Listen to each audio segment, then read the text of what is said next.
নতুন আরও একটি রেসিপি নিয়ে চলে এসেছি। আজ আমি রান্না করব এখানে সাদা বেগুন আর কাতলা মাছ ভেজে ভুনা করব। আর এই রান্নাটা করেছিলাম বাবার বাড়ি বসে। আসসালামু আলাইকুম, আমি রুমান্না নতুন আরও একটি রেসিপি নিয়ে চলে এসেছি। তো এখানে কিন্তু আমি 3টে কাতলা মাছ নিয়েছি, 2টো কেটে নিয়েছি আর একটি মাছ কিন্তু আস্ত রেখেছি। এখন আমি মাছগুলোকে কিন্তু হলুদ, লবণ, মরিচের গুঁড়ো মেখে ভালো করে মেরিনেট করে নিব, এরপর কিন্তু ভেজে নিব।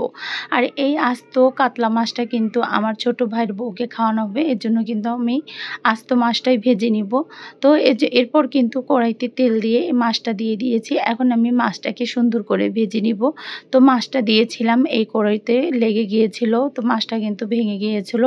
এরপর কিন্তু মাছটা আমি উল্টিয়ে দিয়েছিলাম। তা এরপর কিন্তু আমি মাছটা অন্য একটি কড়াইতে বসিয়ে দিয়েছি। আর এই কড়াইটা কিন্তু ভীষণ ভালো, মাছ ভাজার জন্য খুবই তেলতেলা। আসলে কালো হলে কিন্তু কড়াইটার অনেক গুণ, এর জন্য কড়াইটাকে চেঞ্জ করে এই কড়াইতে ভেজে নিলাম।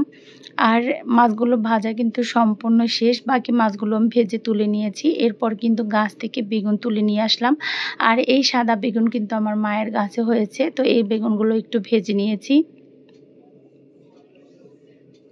তো এরপর কিন্তু আমি বেগুনগুলো উল্টিয়ে পাল্টিয়ে দিয়ে দিয়েছি। উল্টিয়ে পাল্টিয়ে এখন বেগুনগুলো সুন্দর করে ভেজে নেব। মাশাআল্লাহ, বেগুনের কালারটা কিন্তু দারুণ চলে আসছে। তো বেগুনগুলো কিন্তু ভাজা সম্পূর্ণই শেষ। এরপর কিন্তু সবগুলো বেগুন আমি তুলে নিয়েছি। আর এই তেলের মধ্যে এখন আমি দিয়ে দেব পেঁয়াজ কুচি।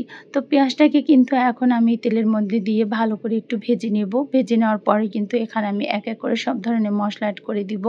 দিয়ে দিয়েছি এখানে পেঁয়াজ বাটা, একটু বেশি অ্যাড করে দিয়েছি। দিয়ে দিয়েছি একটু এখানে আদা বাটা, রসুন বাটা, একটু জিরা বাটা, এখানে দিয়ে দিয়েছি একটু ধনিয়া গুঁড়ো, মরিচের গুঁড়ো, দিয়ে দিয়েছি হলুদের গুঁড়ো। এরপর কিন্তু এখানে সব ধরনের মশলা অ্যাড করে দিয়েছি, স্বাদ মতো কিন্তু লবণটাও অ্যাড করে দিয়েছি। দিয়ে কিন্তু এখন আমি ভালো করে মশলাটাকে কষিয়ে নেব। তো মশলাটা কিন্তু তেল ছেড়ে দেওয়া আগ পর্যন্ত কষিয়ে নিতে হবে। তো আমি কিন্তু তেল ছেড়ে দেওয়া আগ পর্যন্তই কিন্তু মশলাটা কষিয়ে নিয়েছি।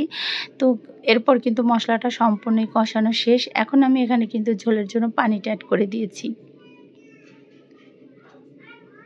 তো পানিটা দিয়ে একটু নেড়ে চেড়ে দিয়েছিলাম। এরপর কিন্তু এখানে এক এক করে সম্পূর্ণ মাছগুলো অ্যাড করে দিব। আগে আমি মাথাগুলো দিয়ে দিয়েছি। আসলে গ্রামে গেলে কিন্তু আমার রান্না করতে মাটির চুলা ভীষণ ভালো লাগে। আর মাটির চুলার রান্না কিন্তু খেতে দারুণ স্বাদ। তো আমার তরকারির কালারটা কেমন হলো সবাই কিন্তু কমেন্টে জানাতে ভুলবেন না।